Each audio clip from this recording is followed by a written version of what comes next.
Welcome to the Keiser Report. Ladies and gentlemen, I have some important news for you. It has come to my attention that the Khorasan group is the SpaghettiOs of terror. I know that instills terror in your heart, but unfortunately for all of us, the U.S. military claims to have recently destroyed the previously unheard of terror group and killed its still unknown leader. But as nobody knows the guy's name, let's just call him Chef Boyardee. So keep calm, people, and go shopping. For Chef Boyardee and SpaghettiOs will never threaten your way of life again. Stacy? Max, well, before there was a war on terror, there was the war on drugs. So I'm going to show you the SpaghettiOs headline from the war on drugs. And it reads, drug charges have been dropped against a congresswoman after crime lab analysis confirmed her claim that a spoon she had in a vehicle leading to her arrest did not contain methamphetamine residue, but spaghetti sauce. So this woman, Ashley Gabrielle Huff, who's 23, she was a passenger in a car that got pulled over. She was apparently eating SpaghettiOs beforehand out of a can, and there was residue on it. Well, she was initially charged with possession of methamphetamine. She maintained the residue on a spoon was spaghetti sauce, not meth.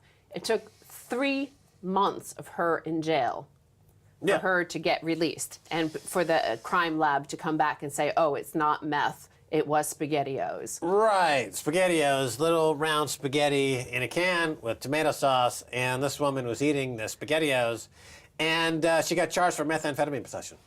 Yes. She wasn't smoking the SpaghettiOs. No, she was just eating SpaghettiOs out of a can. Yes. She wasn't like trying to shove them into her veins. Well, this or it wasn't a suppository of SpaghettiOs. She was just eating SpaghettiOs out of a can, as millions of people do every single day. So she was stopped and said, I'm sorry, I'm going to bust you for methamphetamine use. She spent 3 months in jail. They said, no, the spoon has tomato sauce on it. It's not methamphetamine. Exactly. And by the way, it would have cost about $11,000 to keep her incarcerated for those 3 months. That's a lot of SpaghettiOs. That's a year's worth of SpaghettiOs, maybe 2.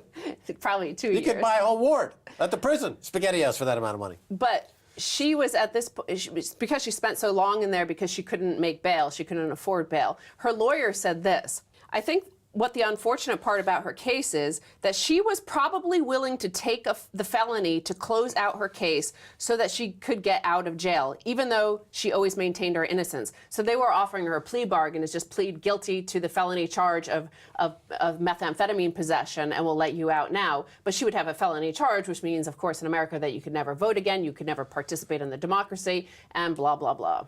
Oh, well, this is part of the casino gulag model. America is becoming an enormous gulag, and here's a good case of it. So here's a woman who's just being busted for methamphetamine use for no reason, threatened, she wanted to do a plea bargain to give her this status as a felony, and eventually she'll end up in prison. But the prisons are profit centers. They're the cause of American productivity because prisoners only get 12 cents a day pay.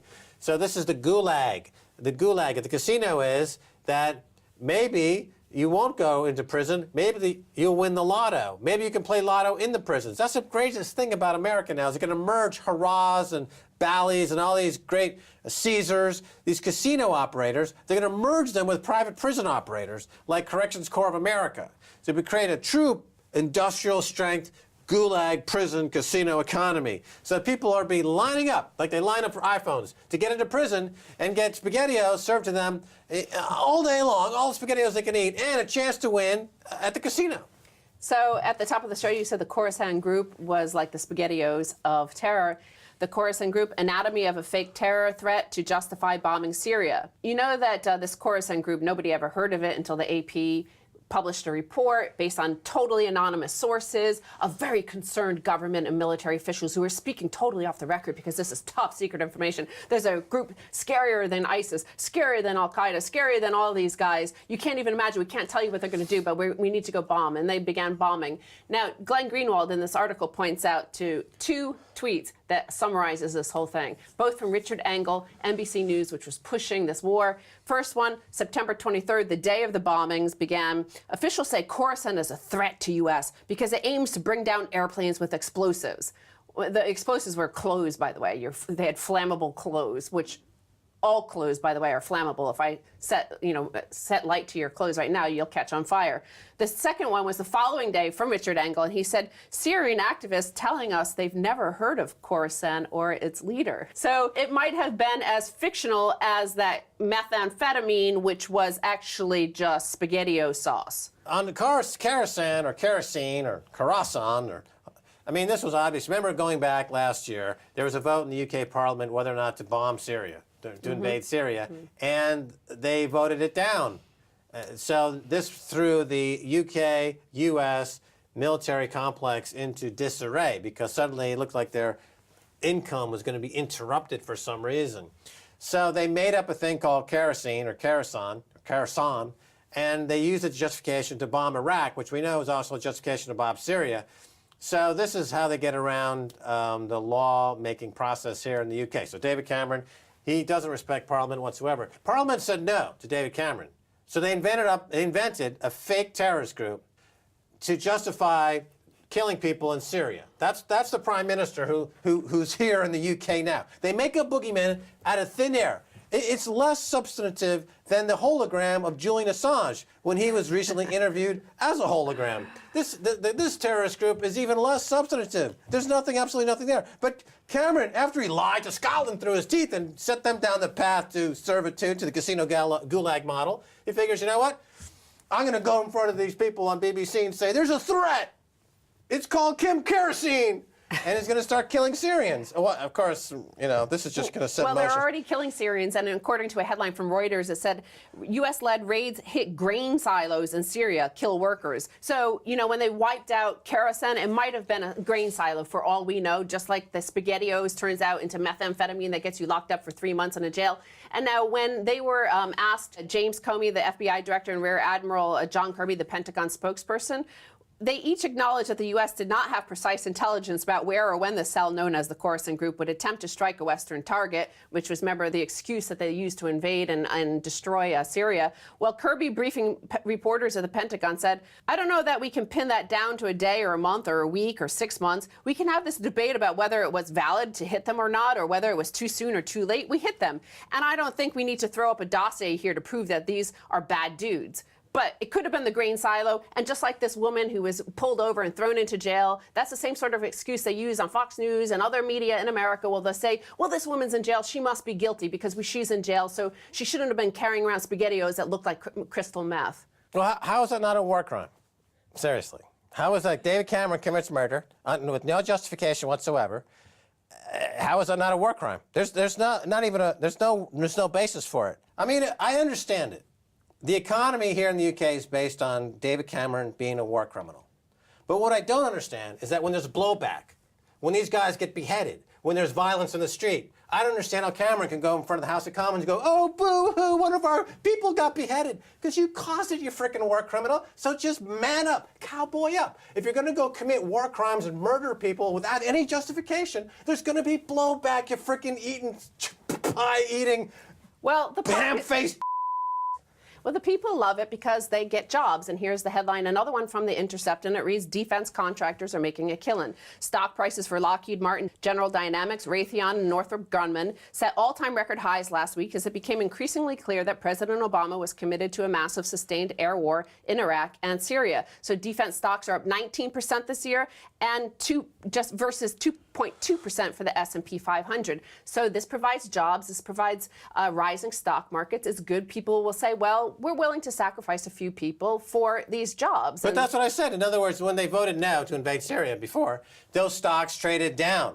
And so that can't possibly let that go by. So they made up a group, Khorasan, and then to make the stocks go higher. So it's believe me, if David Cameron had an opportunity to take Auschwitz concentration camp public on the FTSE, he would be the first in line buying stock in that tragedy. That's the mentality of this prime minister. But it's also the U.S., it's France, it's Germany, it's Italy, it's Spain, it's Portugal, it's Sweden, it's Finland, it's Norway. it's this is the Western model because you need to keep stock prices rising, and these are the elites that control the government, and whoever controls the government, like bankers, like the military-industrial complex, like the prison-industrial complex, gets laws passed, whatever, so that you could lock up somebody for 3 months for having a SpaghettiOs on their spoon. In The Intercept, they say that it's the munition makers who stand to reap the biggest windfall, especially in the short term, says Fortune magazine, citing Raytheon's long-range Tomahawk missiles and Lockheed Martin's Hellfires, among others. Quote, small diameter bombs could be a huge winner since aircraft can carry more of them in a single sortie, one analyst tells the magazine. So U.S. forces, for example, used 47 Tomahawk missiles on just one Monday alone, and that was at $1.5 million a piece. Now the small diameter bombs, those cost $250,000 a piece. So this is a sort of revenue these companies could expect. They drop it, and it's creative destruction. It's the perfect sort of disaster capitalism. Right, and also Cameron came out and said recently that any dissent, anyone who questions his autonomy in committing war crimes, he now equates that to terrorism. Any comment, any questioning his authority as an autonomous, warmongering, war crime committing, defense contractor friendly fascist, that's immediately qualifies as a terror talk. Right now, the war is costing $2.7 billion on an annualized basis, but Obama now has $85 billion in their overseas contingency budget, which is $26 billion more than he asked for. But now, FBI Director Comey, when he was asked, he said he didn't even know what the term imminent means. When they said, you said the strikes were imminent. So a quick, brief headline for the last thing. He says, FBI blasts Apple, Google phone encryption. It allows people to be beyond the law. So the FBI Director, James Comey, blasted Apple and Google because they claim that they're coming out with a phone that has encryption that even with a warrant wouldn't be able to be unencrypted.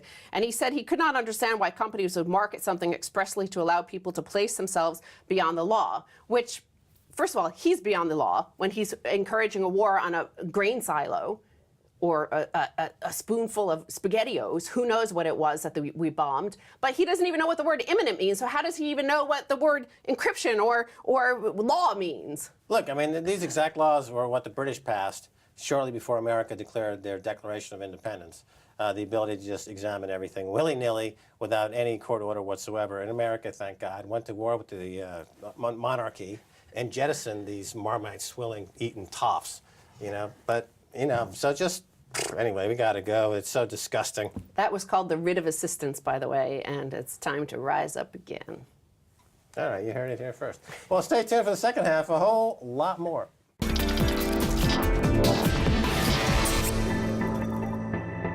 Welcome back to the Keiser Report. I'm Max Keiser. Time now to turn to one of the original Bitcoiners, Amir Taki of Dark Wallet. Amir, welcome back to the Keiser. Up? Yeah, you were one of our guests talking about Bitcoin years ago.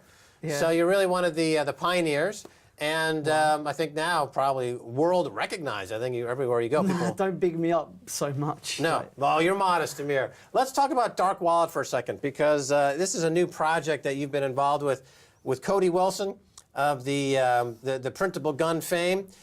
Where is the project currently? It's gotten a lot of attention, obviously. There was a BBC interview with you recently talking about this. It's got a lot of people nervous. It's got a lot of people excited. What's going on? The thing to realize about Bitcoin is many people, when they come to Bitcoin and they see Bitcoin, they're very much stuck in that framework of how the things are. And Bitcoin is really not an improved payments mechanism. The fees are not cheaper than credit cards. The transactions are slow. There's no consumer protection. Really, what Bitcoin offers is something deeper than just merely a way to transfer money around. Bitcoin is global. Bitcoin is anonymous. Bitcoin, well, it can be anonymous. It's uncensored. It's decentralized. Okay, so let me jump in. So in other words, the focus so far has been on Bitcoin as means of merchant processing and as a currency. So what I'm hearing here is that those are overstating the case. There is a deeper significance to Bitcoin. We have a deeper vision of what Bitcoin is really about. Okay, and the Dark Wallet gets into that deeper vision, correct? Yeah. Okay, so what is it specifically? It sounds like a place I can store my coins anonymously. That's my first glance at it. Tell us about the actual, what is Dark Wallet? Well, for now, it's just a simple premise. We're building the foundation that we can later go and innovate on top, and next year create a lot more crazy things.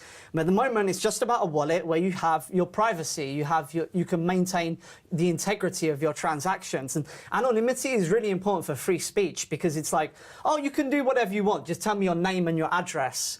And we're looking at Bitcoin with a longer term, for long-term gain rather than short-term profit, about what you can do and the things that we need to live. And there are a lot of people in the Bitcoin space who are like looking at Bitcoin from this techno-utopic vision about like, oh, the humans like managed by technology. But I spend a lot of time like with all these different movements and different things that people are trying to construct to be able to live, like the different cooperatives around Europe and different projects. And I see real problems, and my mindset is one of looking for what are the problems, what are the tools that we have to solve those problems, what are the solutions we can create to solve real use cases. And so that is what I'm thinking about, like the tools that we can equip people with to be able to live. Let me jump in, because recently a comment from FBI. The FBI was saying that they're really upset because the new Apple phone offers a level of encryption that they didn't offer before, and the FBI, presumably, a lot of people are questioning whether this is true or not, but they're saying, the FBI is saying, we can't hack into these people's phone and know exactly what they're doing. At the same time, you're presenting Dark Wallet, which is offering a wallet, offers some anonymity, and you were the subject of a hit piece by the BBC's Click show, where they basically slandered you and smeared you. And remember, BBC is the same organization that Paul Mason, one of their retiring journalists, called an outright propagandist. So, would you see these things two connected? And are we on the cusp of a political awakening that you're kind of birthing into existence, technologically speaking, if I may say that? It's a long-winded question, but your thoughts? I'm very disappointed in the BBC because they toned down my rhetoric a lot. And the thing to understand about ISIS is there's a Guardian article which is going, the concept of ISIS is a profoundly contemporary one. ISIS is not a state as such. ISIS is an ideological movement. And now with the way that if you look in the last decade, there's been, there's been political turmoil and protests in like Kyrgyzstan, Georgia, Russia, Ukraine, Iran, Syria, Lebanon, Egypt, in Italy, in Spain, in Greece, in London with Occupy and Occupy in the United States, the Tea Party, the protests in Chile, in Brazil. The whole world is going nuts, and we're seeing the emergence of these new parallel power structures. In no small part because of the internet, but also about the confluence of different environmental factors and the political climate. The whole Ponzi scheme is collapsing of the economy, the stuff with the ecology, like where really a lot of our food sources or our health even is under threat.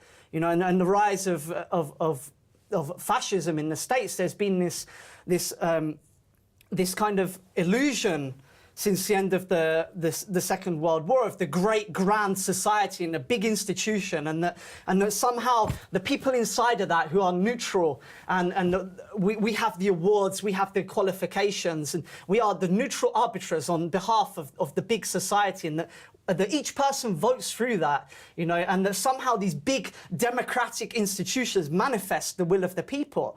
And let me jump in. So let me rephrase the question, and I'll ask it in this way: Can you fight a hierarchy, or can you fight a network, a distributed network with a hierarchy? And the reason I ask this is because the Al Qaeda, the terrorists that were popular a few years ago, it means, I believe, it translated roughly into the network. And it was a very loosely based network, but they had one central figure that eventually, was taken down. Then you have this ISIS group, which is more fragmented. It's over 2 different states. There's a very small group, but they have wielded a lot of power. Then they just created a new one. The name even escapes me, the Marmites or something, Marmite swilling types, and it's even more diffuse. But these networks that are spread out and decentralized, there's an attempt to go after them using hierarchical powers, top-down powers, bombing from the air. Doesn't it make sense, Amir Taki, that if the enemy or if the groups you're fighting against is a network, then the only way you can meet that force is with some kind of network. So it doesn't dark wallet in its distribution of payment system. Isn't that kind of what government should be praising that and seeing that as a possible solution instead of condemning it? The thing to understand is the fascists, whoever they are, they always have the resources, but we have imagination and creativity. And we are making the tools with imagination of what's possible. And Bitcoin is a really interesting case study for if you want to see how this mindset emerges.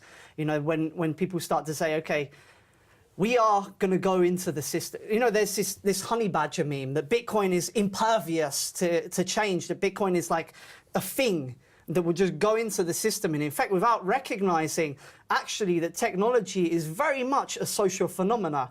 And it's not like one person, one vote. It's different power groups with different amounts of power.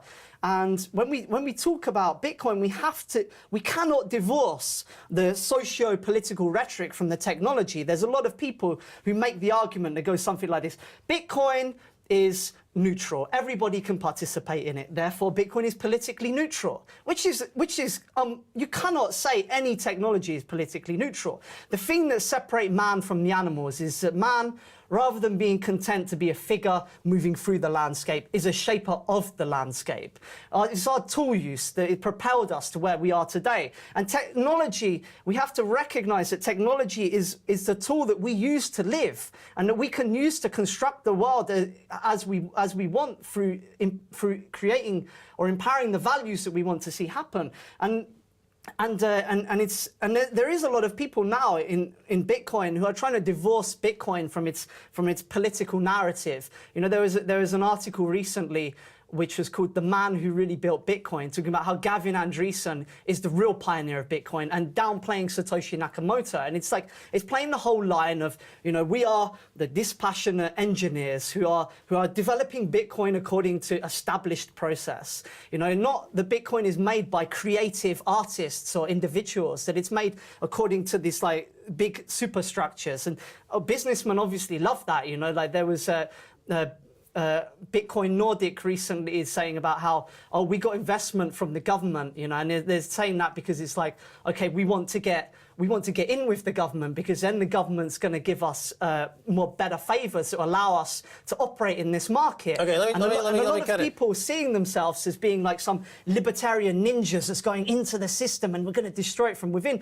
without realizing they are party to that process of assimilation for how Bitcoin, for giving the foot in the door for the different forces that co-opt Bitcoin. It is not about this or that big decision for how Bitcoin gets co-opted. It's actually about the day-to-day decisions, the everyday decisions where you're not sure between this or that one. It's a different shade of grey. And once you go down that path, it becomes easier to go down there again and again and again until some point in the future, you look back and you see, okay, we have a gov coin or we have a corp coin. And people always talk about Bitcoin in terms of the final victory when the dam bursts and the water flows. But that is completely false. There is no final victory, you know.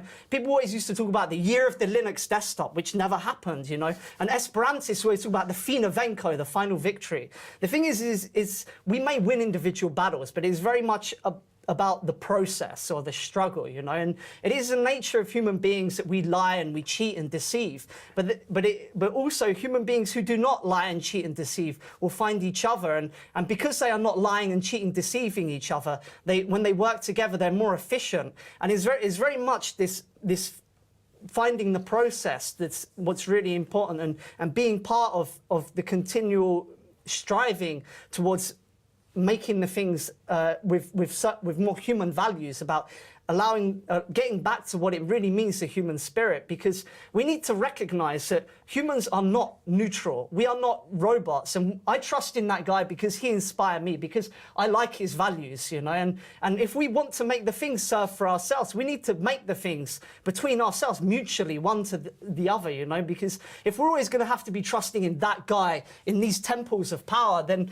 they're always going to treat their circle better first, and then the guys around them, and then you're on the outside of that.